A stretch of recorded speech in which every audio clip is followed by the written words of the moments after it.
Back to Capitol Hill. We're going to talk to a couple of Tea Party Republicans, Congressman Tim Huelskamp of Kansas and Congressman Tom Graves of Georgia. Both congressmen voted against the Boehner bill. They join me now from Capitol Hill. I'm going to call you Tim and Tom. I know both of you, and it'd be a little nicer if I could do that rather than be more formal and call you congressman, because both of you are congressmen. Let me start, Tim, with you. You have not voted for even the Boehner bill. You said you do not see yourself coming to grips with one of these proposals that are out there. Tell me why not. Well, I don't think it does enough. We have a very deep problem, and it's not the problem that we don't borrow enough. It's we spend too much. And with these outside credit rating agencies indicating we could suffer a downgrade unless we make enough cuts and make them soon, I'm very concerned about the direction we're heading. We could have a possible downgrade if either of these plans finally passes. Tom, on your side, is it a fact that you have committed that you would not vote for anything that looks like this deal, or is it just unacceptable to you? Is this a commitment to your voters? Help me understand why it is nothing is going to make you say yes to this. Well, actually, I mean, we did vote for cut, cap, and balance. Both Tim and I both supported that, advocates of that. But when you look at this proposal, both the Boehner plan and this proposal, their solution really doesn't match the enormity of the problem that we face as a nation. So if one is inclined to, or their goal is to raise the debt limit, both of those proposals are perfect. It will accomplish that goal. But if the goal is to reduce our debt load and our dependency on China, then these are not the proposals for that. We've got to have significant spending cuts today. We have to have caps on federal government spending. And most importantly, we need a balanced budget amendment, because I can tell you this place is out of control. It's Washington run wild.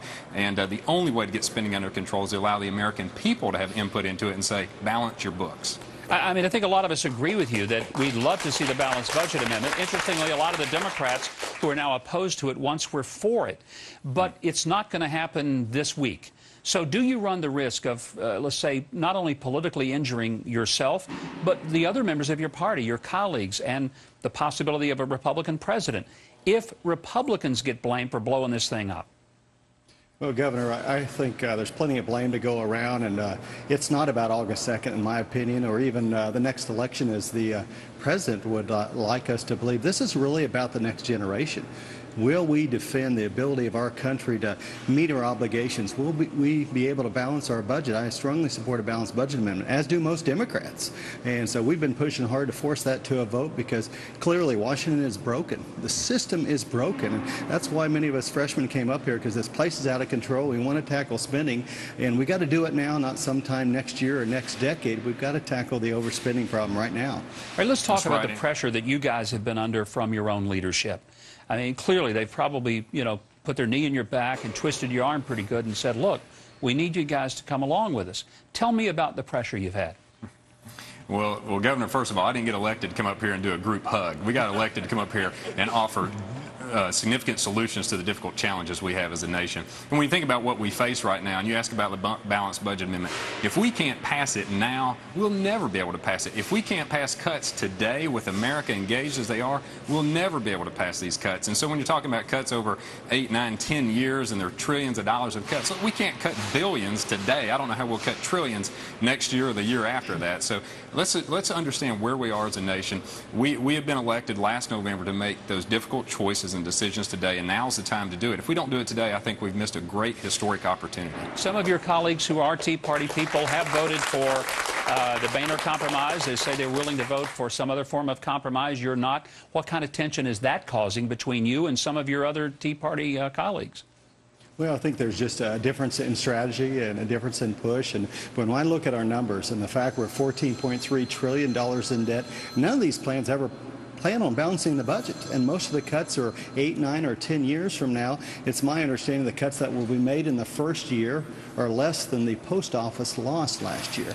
That's not enough, and that's not what the American people want. They want significant changes. They recognize the enormity of the problem. Oftentimes, I think my constituents get it better than most of the politicians here in Washington. That's right. Governor, I'll add, my decisions are made. I make decisions based on my philosophy, my conscience, and then my constituents, and then the leadership.